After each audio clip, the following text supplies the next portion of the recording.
A Case of the Stubborns. This episode almost had me wheezing in tears, it's that funny. And most of the humour actually stems from the grandfather in it, who's just a naturally funny guy. He's also insanely stubborn, by the way, because every time the family or anyone else points out that he's supposed to be dead, he ignores it and denies it. And him being a zombie without even realising it just makes it even funnier. For those of you who haven't seen it, Tales from the Darkside, not to be confused with the 1990 spin-off movie of the same name, is a horror anthology series that aired from 1983 to 1988 on CBS Saturday nights. It wasn't a mainstream hit or anything, but it aired late at night just after the news, so that generated a cult following among adult viewers. Well, would you look at here? Well, look who's here!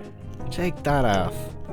Tales from the Darkside was cancelled after 4 seasons due to declining ratings in its later seasons. The show was created by George A. Romero, who many of you may know for the Living Dead series. I'm just making a guess, by the way, because that's where I know him from. He also created the 1982 and 1987 horror anthology movies Creepshow and Creepshow 2. A fun fact is that the main influence for Tales from the Darkside was actually Creepshow. They were originally gonna adapt Creepshow into a TV series, but they didn't have the rights to the Creep host, so they couldn't. The show was well known for adapting stories from famous horror authors, but most notably Stephen King. The episodes Sorry, Right Number and Word Processor of the Gods were actually adapted straight from Stephen King material. Tales from the Darkside features many supernatural and monstrous beings, like ghosts, demons, aliens, mummies, zombies, and even trolls. It even delves into cursed objects coming to life and other crazy stuff like that. Today's episode centres on a zombie, as I've already said, and it aired on December 2nd in 1984.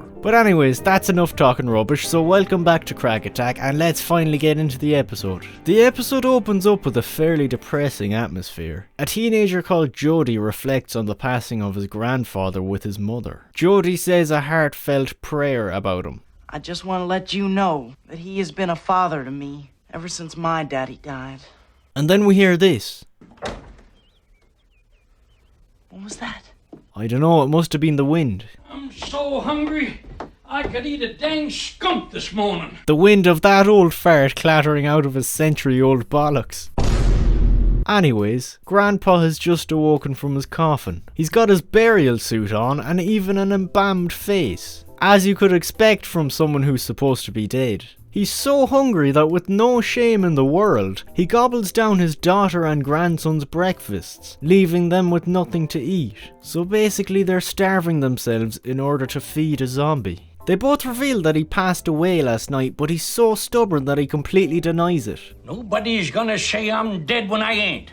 Even after they give him the whole story. The story being that they interrupted the doctor while he was playing a game of poker to inform him of Grandpa's sickness. Honestly, I don't really blame him. It would be quite hard to believe if someone said I was dead. Grandpa goes outside to sit on the front porch like he used to every day. I say used to because he's dead, you know, even though the last time he sat on the front porch was yesterday. And then Jody's mother calls the doctor. When he arrives, he nearly jumps a mile in shock after seeing Grandpa alive. He asks him how in the hell he's still alive and kicking, recounting how just last night he was as dead as a Thanksgiving turkey.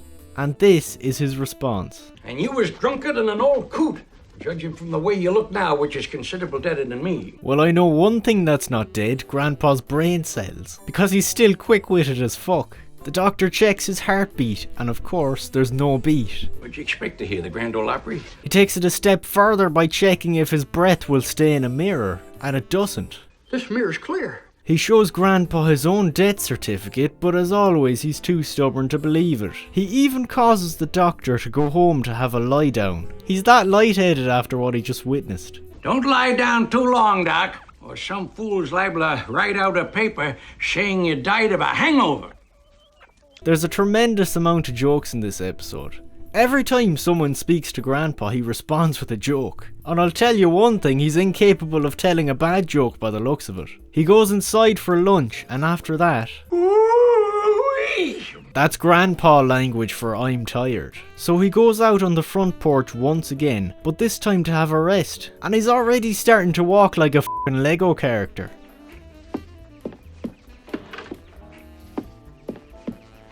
And he's already starting to look like what he is, a zombie. That's the Reverend, by the way. The family called him over to try convincing Grandma to let his soul rest. Well, look who's here.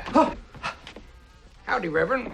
Well, at least as a zombie he still has some manners, you know. When the Lord calls, you're supposed to answer. Grandpa says that he didn't hear anyone calling, but maybe that's because he's losing his hearing. Followed by an obnoxious laugh.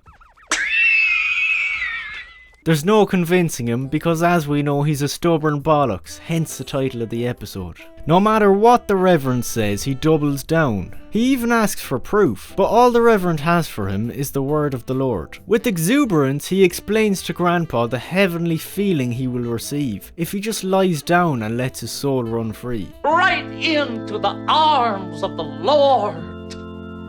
In contrast to the joy we just saw on his face, all Grandpa has to say is, if you think the heavens is such a wonderful place, Why don't you go there yourself? no point preaching to someone as stubborn as Grandpa, so the Reverend gives up. Jody tells his mother that he's off to a voodoo woman as his last resort. He thinks she might have a better plan. When he gets there, his very first impression of her is that she wants to eat him. Please don't eat me, ma'am. Oh, why not? Ambrose dearly loves the eyeballs. But she must be bipolar or something, because she completely switches up. I'm telling you, boy, don't ever get old.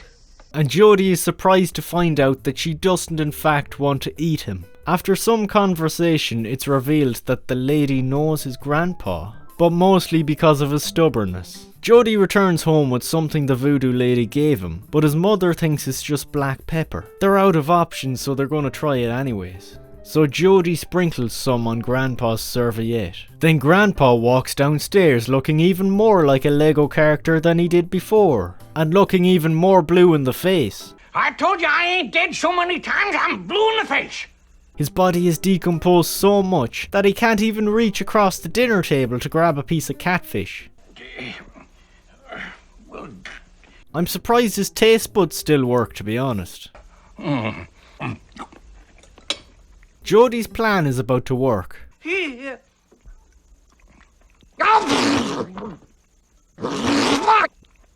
Because what Grandpa sneezes onto that napkin is more than just nasal discharge. His entire nose comes off. That's enough for him to realise that he's a zombie, and also that he's stubborn as hell.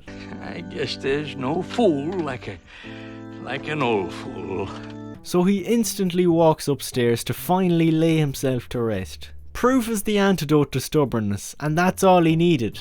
And that's where the episode ends. As we know, Tales from the Darkside is a horror show, but to me, that episode wasn't even horror at all. Except for the scene at the very end, which I didn't actually show, but I'll show it now. We visually see Grandpa's nose splattered on the table, along with a shit ton of mucus. That'll need a bit of blurring, I don't know if I can even show that on YouTube. But the point is, that was the most unsettling part about the episode because the rest of it was just hilarious. Usually at the end of my videos, I recap on the scariest moments that I enjoyed in episodes. But I suppose for this one, I'm just gonna have to recap on the funniest moments. Of course, the very first sighting of Grandpa was pretty funny, because Jody and his mother were literally praying for his lost soul right before he comes strolling down the stairs with no care in the world. The irony of that is dark at first, but then we get to know his personality, and then it's not dark at all. The darkness is alleviated and it just makes you laugh more than anything. One thing I couldn't stop laughing at was when the doctor arrived and couldn't believe his eyes when he saw Grandpa alive. And every single word that came out of his mouth in response to his questions were jokes. Don't lie down too long, Doc, or some fool's liable to write out a paper saying you died of a hangover. It's more than just the premise of the jokes that gets me. It's mainly his body language and delivery. Because first of all, when he's telling them, he moves his head around like an owl. And you was drunker than an old coot, judging from the way you look now, which is considerable deader than me. And second of all, he doesn't even look at the person until he's finished telling the joke. This is basically him when he's talking. He's like this. He's like... And of course, the Reverend's reaction to seeing Grandpa alive is funny as hell as well. Well, look who's here. He wasn't simply in shock like the Doctor, no. He's a reverend, so his religious belief system probably directly contradicts what's sitting on the front porch in front of him. Either that or he thought that what he was witnessing was an evil entity or something. That's where the comedy comes from. But of course, the focal point of comedy is Grandpa's comeback jokes. Once again. If you think that the heavens is such a all-fired great idea, why don't you go there yourself? That was in response to the Reverend pouring his heart and soul into a speech about ascending into heaven in an attempt to get Grandpa to just let himself go. The funny thing about this is just how happy he looked when he was listening to the speech. As if he was absolutely spellbound by what the Reverend was telling him and resonated completely with it. As if he was completely and utterly convinced that releasing his soul into the heavens would be a good idea. But then it was revealed that he was taking the piss, and the Reverend was flabbergasted by his stubbornness. Those were the moments that I found the funniest, but to be honest, the whole thing was funny. It has to be the funniest episode of Tales from the Darkside I've seen. Anyways, that's about all I have to say about A Case of the Stubborns. If you want me to talk about any other episodes of Tales from the Darkside, list them in the comments. If you want me to talk about any other episodes of other shows, list them in the comments as well. Nice one, I'll see you in the next one.